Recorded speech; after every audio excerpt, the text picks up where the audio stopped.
She will meet your gaze and speak words that aren't true. Not from malice, but because the desire burning beneath her surface is so raw, so incompatible with everything she's been taught to value, that she hides it even from herself. Friedrich Nietzsche declared that beneath every action lies not reason but the will to power, a primal force beyond our command. And nowhere does this force manifest more intensely than in the secret longings of women. Today, I will expose the singular dark fantasy she harbors, but will never voice aloud. By the time this video ends, you will grasp something about the female psyche that eludes most men for their entire existence. But first, let me tell you what this fantasy is not.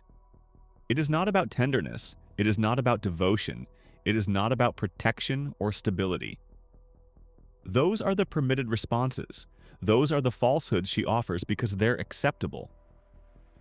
The true fantasy is this. She craves to be the singular one. Every woman carries this hidden craving to be the sole woman who shatters the pattern. The sole woman who ensnares the unensnared. The sole woman so remarkable that reality itself bends around her. She doesn't fantasize about a man who opens his heart readily. She fantasizes about a man whose heart remains sealed until her.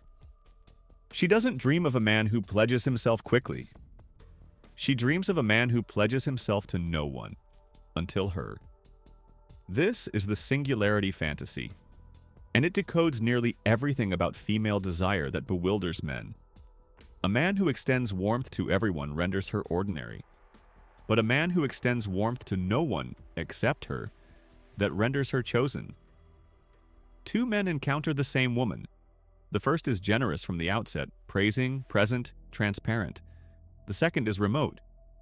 He displays curiosity, then retreats. He appears capable of walking away without a backward glance.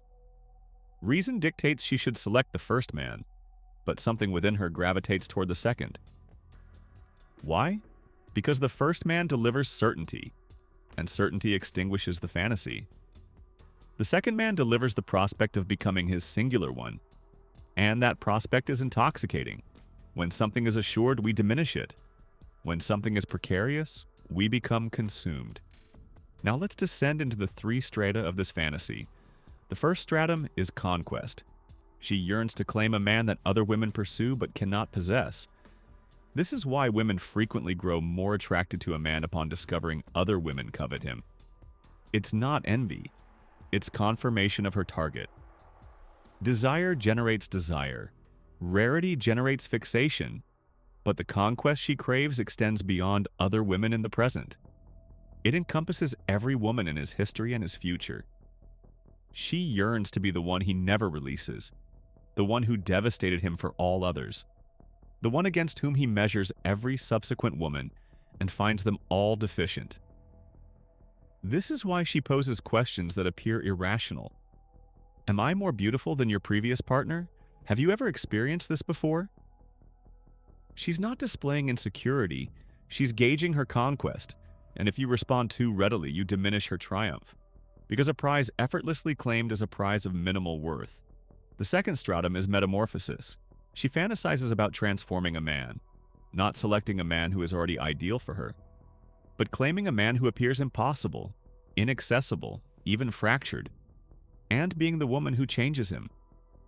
She dreams of the man who reveals himself to no one, revealing himself to her, the man who commits to no one, committing to her.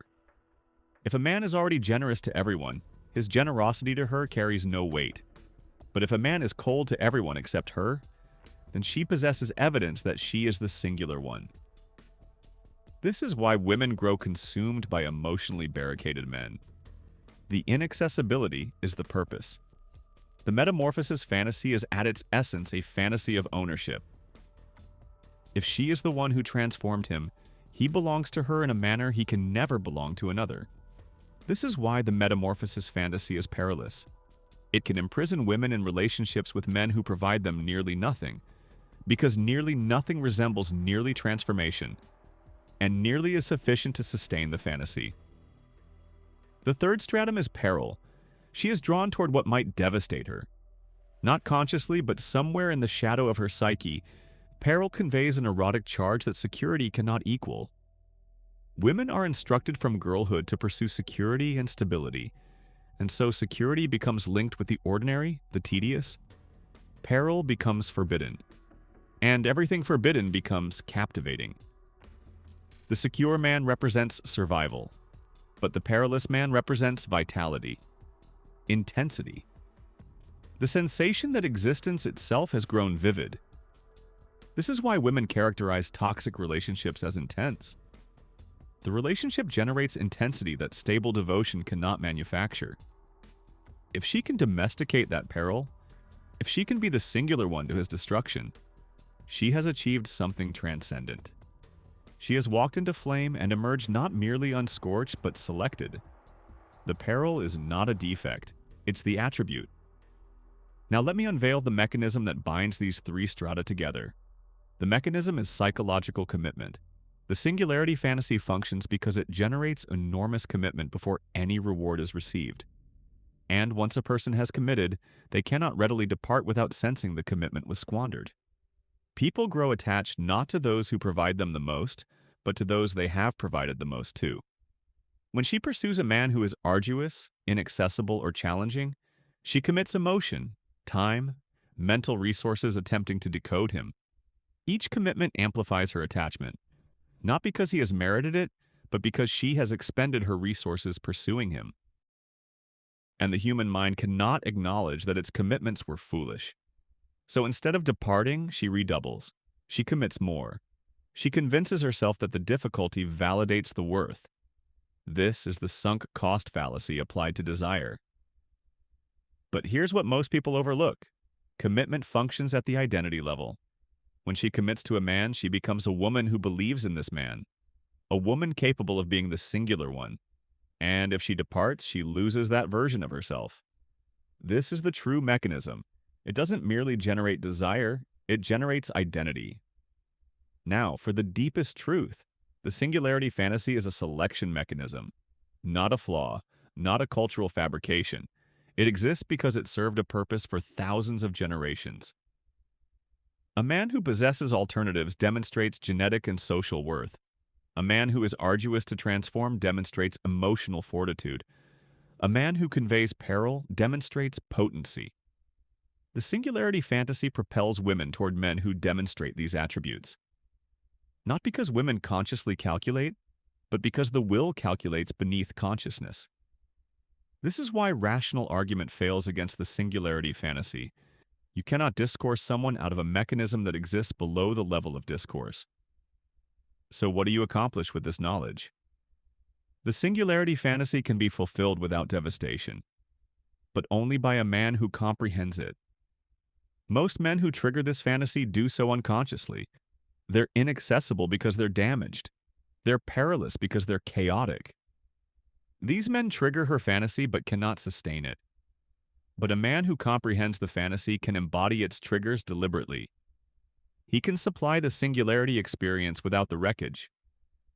You comprehend that she necessitates sensing she claimed something rare. So you don't render yourself endlessly available. You possess purpose that exists independent of her. You comprehend that she necessitates sensing she transformed something sealed. So you don't disclose everything immediately. You unfold gradually. You comprehend that she craves intensity without devastation. So you supply challenge and unpredictability within a framework of fundamental security. You're not chaotic. You're complex. This is not deception. This is communication in the language her deeper psyche comprehends. You're not pretending to be singular while being hollow. You're developing authentic rarity by possessing authentic purpose. You're generating authentic transformation by possessing authentic depth. The singularity fantasy is only dark when it attaches to men who cannot fulfill it. When it attaches to a man of substance, it becomes the force that generates profound bonding. She desires to sense she claimed someone singular, become singular. She desires to sense she unlocked something concealed, develop depth worth unlocking. She desires to sense she survived something intense, exist intensely. The singularity fantasy is not your adversary, it's your ally, but only if you become the man who can fulfill it authentically. Every woman carries this fantasy. It's primordial. It functions beneath her awareness. Most men never perceive it. They dispute its symptoms. They persist bewildered their entire existences. But you've perceived it now. You've perceived the strata. Conquest. Metamorphosis. Peril. You've perceived the mechanism. Commitment generating attachment. You've perceived the path forward. Not exploitation, but mastery. Not performance, but development. You now comprehend female desire at a depth most men never attain. What you construct with this knowledge is your selection. If this video revealed something you'd never perceived before, subscribe now. Most channels provide you surface. I provide you shadow, and the shadow is where the truth inhabits.